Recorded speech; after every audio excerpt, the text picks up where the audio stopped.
Խոսափողի մոտ Աթիրա Իսրաֆիլն է։ Այժմ ձեր ուշադրության ենք ներկայացնում լուրեր Ադրբեջանից։ Մարտի 10-ին Ժնևում կայացած ՄԱԿ-ի Մարդու իրավունքների խորհրդի 58-րդ նստաշրջանում Ադրբեջանը հերքել է հայկական պատվիրակության կողմից առաջադրված մեղադրանքները եւ կոչ է արել վերջ տալ կեղծ պատմությունների կրկնությանը։ Հայտարարության մեջ ընդգծվում է, որ Ադրբեջանն աշխարհի ամենաաղտոտված երկրներից մեկն է։ Հայկական օկուպացիայի ժամանակ ադրբեջանական տարածքներում տեղադրվել է ավելի քան 1.5 միլիոն ական եւ բազմաթիվ այլ պայթուցիկ սարքեր։ Ներկայումս Ադրբեջանի տարածքի ավելի քան 13%-ը շարունակում է աղտոտված մնալ ականներով։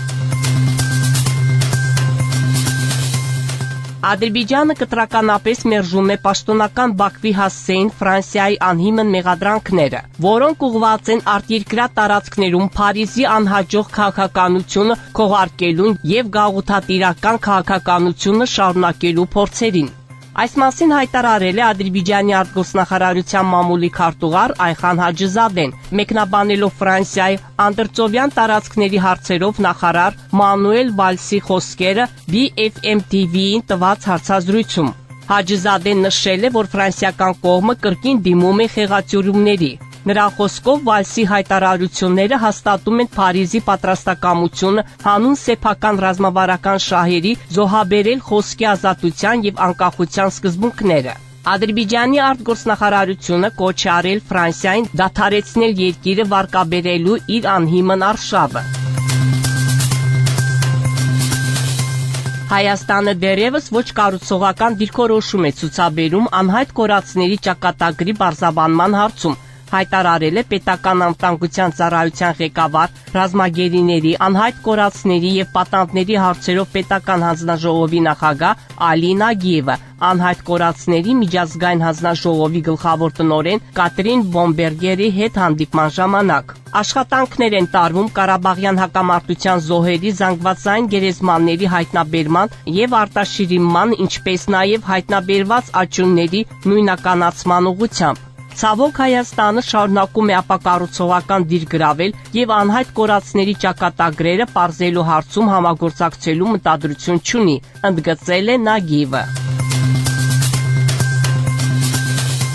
Միլի Միջլիսի Շվեդիայի խորհրդարանի հետ կապերի աշխատանքային խումբը վճռականորեն մերժել է Շվեդիայի շվեդահայկական պատգամավորական բարեկամության խմբի այս տարվա մարտի 6-ին անհիմն կողմնակալ եւ կանխակալ հայտարարությունը։ Միլի Միջլիսի աշխատանքային խմբի մեկնաբանությունում ընդգծվում է, որ ստից եւ զրպարտչական մեղադրանքներից բաղկացած այս հայտարարությունը կայտարակ փորձ է խեղաթյուրելու իրերի իրական վիճակը, կասկածի տակ դնելու Ադրբեջանի Հանրապետության ինքնիշխանությունը եւ արդարացնելու նրանց, ովքեր մեղադրվում են ադրբեջանական ժողովրդի դեմ ռազմական հանցագործությունների մեջ։ Ղարաբաղում սպառազինման առաջին կոչը հնչել է հանրահավաքներում։ Այս մասին Բաքվի զինվորական դատարանի նիստում հայտարարել է մեղադրյալ Բակո Սահակյանը։ Նա նշել է, որ սպառազինումը տեղի ունեցել ինչպես գյուղերում, այնպես էլ քաղաքներում։ Զենքի մի մասը եղել է տեղակայված խորհրդային զորամասերից։ Բացի այդ, եղել են զենքի մատակարարումներ Հայաստանից։ Սրանք են եղել սպառազինության հիմնական ուղիները։ 1992 թվականին Ղարաբաղի տարածքում ապրում էր 30,000-ից պակաս հայ ազգի մարդ։ Այս մասին մեղադրյալ Արկադի Ղուկասյանը հայտարարել է Բաքվի ռազմական դատարանի նիստում։ Նա հավելել է, որ նրանց մի մասը հետագայում մնացել է Ղարաբաղում, իսկ մյուսները տեղափոխվել են Հայաստան եւ Ռուսաստան։ Դատախազի այն հարցին, թե ինչպես է նա վերաբերվում Մեծ Հայաստանի գաղափարախոսությանը, Արկադի Ղուկասյանն այս գաղափարը անվանել է առասպել։ Ես վաղուց չեմ հավատում հեքիաթներին, Մեծ Հայաստանի մասին գաղափարը հեքիաթ է, ես ապրում եմ իրական կյանքով եւ երբեք լուրջ չեմ վերաբերվել դրան, հայտարարել է Արկադի Ղուկասյանը։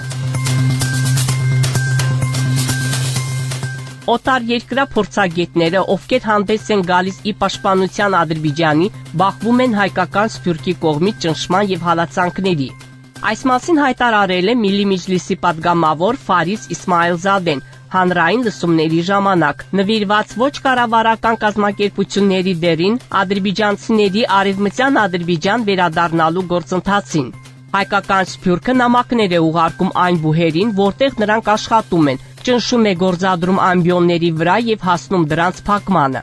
Ուստի մենք պետք է պաշտպանենք մեր օտարերկրյա ընկերներին եւ փորձագետներին, այդ թվում դեսպանատների միջոցով, ասել է խորհրդարանականը։ Պատգամավորը նաև ընդգծել է արևմտյան Ադրբեջան վերադառնալու գործընթացի հանրահռչակման կարևորությունը։